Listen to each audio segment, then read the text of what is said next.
বাংলাদেশে ১/১১ এর সময় যুক্তরাষ্ট্রের কি ভুল ছিল জানালেন মার্কিন কূটনীতিক।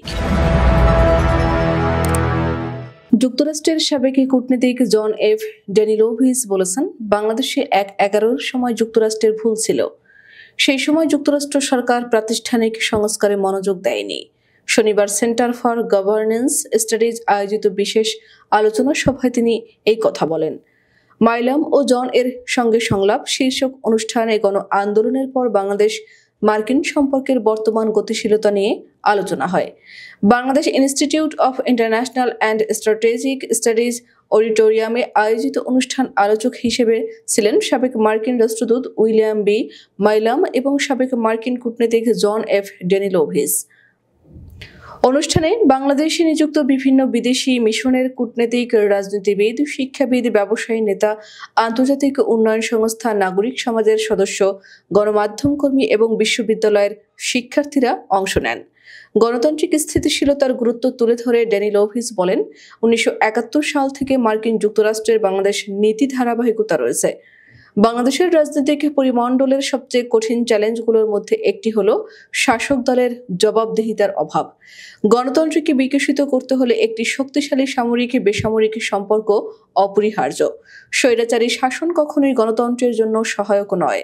তিনি বলেন, বাংলাদেশে বর্তমানে একটি তথ্য যুদ্ধের সম্মুখীন এবং মার্কিন সরকার মিডিয়া ভিত্তিক বিভ্রান্তিমূলক তথ্য মোকাবিলার জন্য কাজ করছে।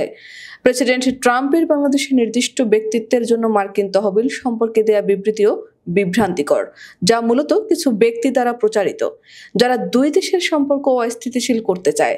সেন্ট মার্টিন দ্বীপে মার্কিন যুক্তরাষ্ট্রের সামরিক কার্যক্রম সম্পর্কিত বিভ্রান্তিমূলক তথ্য নিছক মিথ্যা প্রচারণা, যা কিছু গোষ্ঠী উদ্দেশ্যমূলকভাবে ছড়াচ্ছে। সাবেক সরকার বিদেশি দেশগুলোর বিরুদ্ধে বিভ্রান্তি ছড়িয়েছে, যাতে তারা নিজেদের দুর্নীতি ও অনিয়ম আড়াল করতে পারে। মার্কিন যুক্তরাষ্ট্র ও ইউরোপীয় ইউনিয়ন তাদের অর্থায়ন নীতি এবং চলমান সংস্কারের সাথে সামঞ্জস্যপূর্ণ হওয়া উচিত। নাগরিক সমাজকে আরও সক্রিয় ভূমিকা নিতে হবে এবং গত ১৭ বছরে বিদেশে পাচার হওয়া সম্পদ পুনরুদ্ধার করে সুশাসন সংস্কারের জন্য ব্যবহার করা উচিত। রাষ্ট্রদূত মাইলাম বাংলাদেশের গণতন্ত্র সম্পর্কে আমেরিকান জনগণকে সচেতন করার জন্য তার সংস্থার কার্যক্রম সম্পর্কে বলেন, আমরা একটি ছোট সংগঠন গঠন করি এবং বাংলাদেশের গণতান্ত্রিক প্রক্রিয়া সম্পর্কে আমেরিকান জনগণকে সচেতন করার জন্য কাজ করি। গত ৫ বছরে আমরা অর্থায়নের ব্যবস্থা করেছি এবং এই উদ্যোগকে সমর্থন করার জন্য কাজ চালিয়ে যাচ্ছি। তার সফর প্রসঙ্গে তিনি বলেন, এখানে আসতে পেরে আমি আনন্দিত। বিশেষ করে গত ১০ বছরে আমি বাংলাদেশ সফর করতে পারিনি ভিসার জন্য। মাইলাম বলেন, নির্ভরযোগ্য তথ্য সংগ্রহ করা ছিল তার জন্য সবচেয়ে কঠিন চ্যালেঞ্জ। আমি যে তথ্য আমার সরকারের কাছে পৌঁছে দেব তা সঠিকভাবে সংগ্রহ করাটা ছিল সবচেয়ে কঠিন কাজ।